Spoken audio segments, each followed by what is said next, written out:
We're here with Phillip Kurts, the skipper of Love and War, just arrived. How did the boat hold up, and what was the race like? It was a tough race. Yeah. I'm sure you know, Yeah. the boat held up very well. Yeah.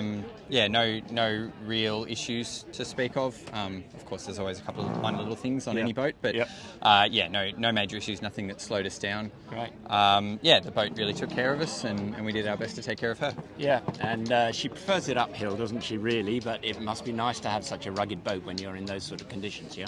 Yeah, I mean, there's challenges with an old, old design and some of the characteristics downhill in those conditions. Yeah, and there's maybe different risks to what some of the more modern boats are exposed to. And it certainly was that first night an exercise for us in managing the risk there, knowing that we couldn't win the race on the first night, but we could definitely lose it. Yeah. And we just needed to keep everything under control and keep everyone in good shape. So we were watching you from the air. You had your big yellow kite up when we started and so on. I take it you were sort of reefed out a bit not long after that. What did you end up doing? Not too long after the start, we went down to the red kite, bit of a chicken shoot. But we stayed on that for a good while, and most of the boats around us were either falling over or not with kites up anymore. Yeah. And I think that was a really good sail for us. And then it wasn't until much later in the afternoon that we went to a poled out headsail and carried that through the night. And then slabs in the main and things? No reefing that first night. And then how was Bass Strait? From everything I've heard, that sea state was shocking.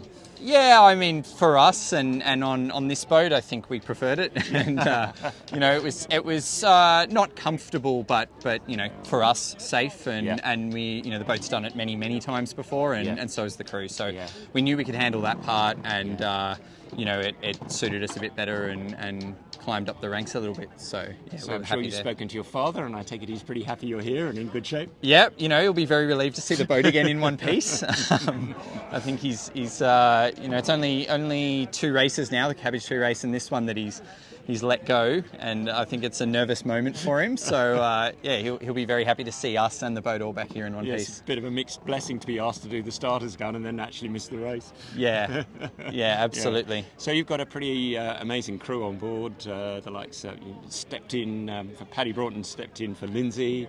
They've got Michael Heenan and Rowdy and all these sorts of folk. It must be a lot of fun sailing with those guys. Yeah, absolutely. I mean, that team's evolved a little bit over the years, but, going back to probably 2014, the core group that we have now have been around since about then, and it's great doing that, year after year with the same guys. Really building on that experience, getting to know the boat and getting to know each other and have a good time. Yeah. You talked about the slightly bad habits of boats of this era downwind. So you've got to have some pretty good steerers, haven't you? Because they do tend to love to roll around a bit, don't they? Yeah, absolutely. And that's definitely part of, what I mentioned there with the experience of the guys on the boat. I think you'd be pretty nervous going into that first night on this boat with, a helm or two who hadn't done many miles on this boat. But, having Rowdy and Mick Heenan who've done, plenty of miles on the boat, you're in safe hands. And we've got a lot of depth there. We've got a lot of people who can step in and if things get tricky and people are getting tired, we've got plenty of people to rotate through to keep things under control. Good, and Paddy stepped in nicely for Lindsay. I gather they were talking to each other a lot before the race, so hopefully that all went well. Absolutely, daily, Paddy said, and that was really good. I mean, for me it was a bit of a real shock when Lindsay told us he wasn't going to be able to come, and I was really looking forward to sailing with Lindsay again.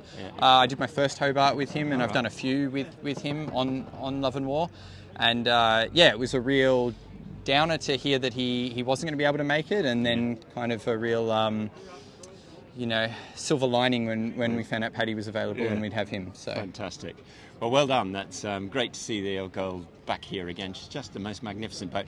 It's one of the most rewarding boats to photograph.